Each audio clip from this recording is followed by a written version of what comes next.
अस्सलाम वालेकुम। ENG 101 को इंग्लिश कम्प्रीहेंशन की असाइनमेंट नंबर 2 का सलूशन आज हम इस वीडियो में करेंगे। अगर आप मेरे चैनल पर नए हैं तो मेरे चैनल को सब्सक्राइब करें और बेल आइकन पे क्लिक करें। ये आपकी जो असाइनमेंट है 20 मार्क्स की है और आपके लेक्चर्स नंबर 23 से 32 के दरमियान से ली गई है। पहले जो इंस्ट्रक्शंस हैं वो वही वाली हैं जो कि तमाम असाइनमेंट्स में होती हैं। ठीक है, चलते हैं क्वेश्चन नंबर 1 की तरफ। ये आपको एक एक कम्प्रीहेंशन पैसेज दिया गया है। ठीक है, इसको आपने पढ़ना है और नीचे दिए गए जो आपके MCQs हैं इनको टिक करना है। जो भी आपको रेलेवेंट आंसर लगता है इसको मैं एक्सप्लेन आपके सोल्यूशन में करता हूँ। ठीक है, ये 5 आपके MCQs दिए गए हैं, वो आपने इसको आंसर आपका टिक करना है।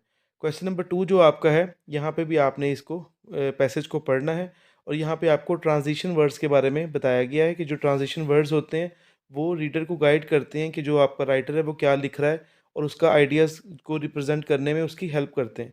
तो यहाँ से आपने जो ट्रांज़िशन वर्ड्स हैं वो फाइंड आउट करने हैं और ये नीचे दिए गए एक टेबल में इसको फिल करना है। तो चलते हैं इसके सॉल्यूशन की तरफ। जी 101 की असाइनमेंट का सॉल्यूशन हम लोग करने वाले हैं। आपने एज़ इट इज़ नहीं लिखना, ठीक है? बेशक वो MCQs ही हैं पर आपने एक मरतबा पढ़ के ही सॉल्व करना है, ठीक है? अब आपको पहला जो पैराग्राफ है इसको मैं उर्दू में मैंने इसकी ट्रांसलेशन की है ताकि आपको समझ आ सके। अगर किसी इन शख्स को अचानक किसी भयानक खतरे का सामना करना पड़े तो वो फितरत की तब्दीली से गुजरता है, ठीक है? यकसा तौर पर जो लोग बहुत बड़े चीज़ नज़र आते हैं, कभी-कभी खौफ जो है वो हमारे हवास को बेहिस कर देता है।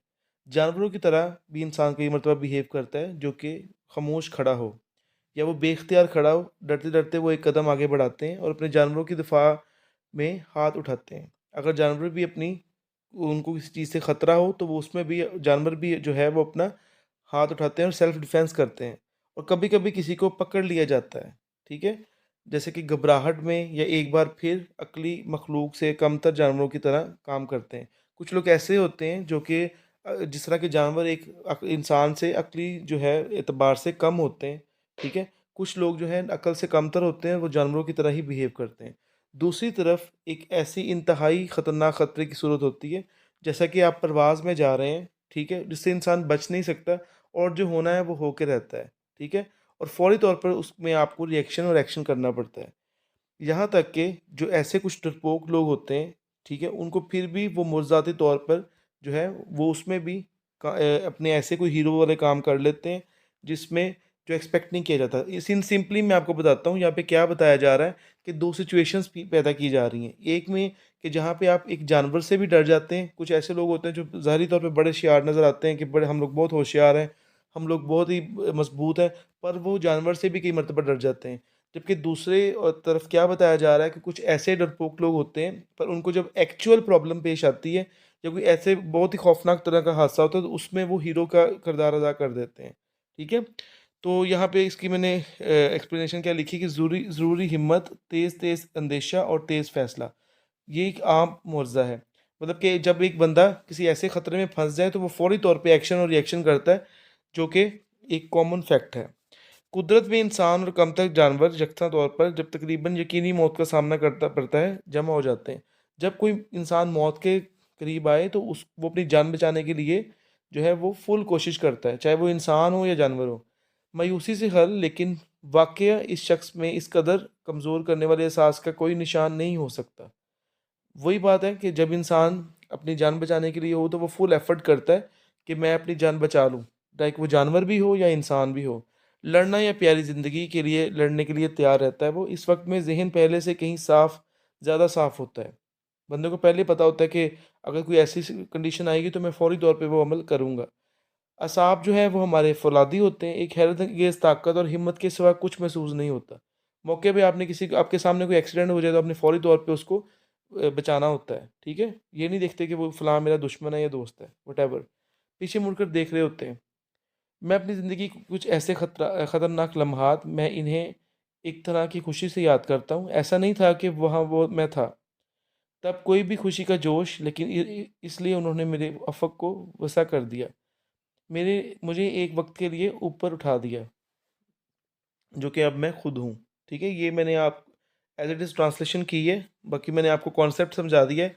ये सारा मैंने एक्सप्लेन सिर्फ क्यों किया है ताकि आपको समझ आ जाए कि ये आपका पार्ट नहीं है, आपको समझाने के लिए सिर्फ उर्दू लिखी गई है, आपका सिर्फ एमसीक्यूज ही सॉल्व करने हैं आपने। चलें जी, क्वेश्चन नंबर 1 हमारा क्या है कि आपने टाइटल क्या इसमें आपको सूट करता है इस पैसेज का। तो यहाँ पे क्या है जी कि अकॉर्डिंग टू माय नॉलेज जो यहाँ पे है, the miracle of confronting danger जो है, ये बेहतर जो है वो मोस्ट सूटेबल आंसर यहाँ पे बनेगा, क्योंकि हम लोग डेंजर या ख़तरे से लड़ने की बात ही कर रहे हैं यहाँ पे। ठीक है, यहाँ पे और कोई अकॉर्डिंग टू मी नहीं है। आप फिर भी इसको पढ़ें और अपने अकॉर्डिंग जो आपको सही लगता है वो लगाएं। नेक्स्ट बताएं जी, the question number 2, the distinction between inferior animal and rational being. वो उसमें क्या है कि जी एक इन्फीरियर बीइंग एनिमल वो है जो कमतर जानवर है, और रेशनल वो जो बहुत ही होशियार चालाक है। ठीक है, उसमें क्या है कि the latter are capable of reasoning thing out of the whereas the former can not do so. इसमें ये है कि जो लेटर मतलब जो रेशनल बीइंग्स हैं वो रेशनल थिंकिंग करते हैं, वो समझदारी से फैसला करते हैं, जबकि फॉर्मर मतलब जो पहले बताए गए हैं, इसमें लेटर फॉर्मर क्या है, लेटर जो रेशनल बीइंग्स हैं जो बाद में आ रहे हैं, इन्फीरियर जो हैं जिनके बारे में पहले जिक्र किया है जो कमतर जानवर हैं। ठीक है, तो वो यहाँ पे इन्फीरियर फॉर्मर जो है वो इस तरह का काम नहीं कर सकते। तो जो आपका क्वेश्चन डी आंसर है वो ठीक होगा। अब यहाँ बताना है कि डेलिबिटेटिंग का मतलब क्या है। डेबिलिटेटिंग का मतलब होगा कमज़ोर करने वाला। इसका ये पहले आप इसका लफ़्ज़ समझें, तो इसमें जो सबसे ज़्यादा सूटेबल इसका मीनिंग होगा वो इनफीबल होगा, क्योंकि बाकी जो हैं वो उसके मतलब नहीं बन रहे। उसके बाद में आपने बताना है कि explain the phrase gather resolution from danger. तो यहाँ ये क्या है कि आपने जो रेज़ोल्यूशन ख़तरे से बचने के लिए इंफॉर्मेशन इकट्ठी करना या इसका रिज़ॉल्व या इसका हल ढूँढना, तो ये कौन-सी स्टेट होगी? A, state of futile a state of futile hopelessness make one determined to face the difficulty.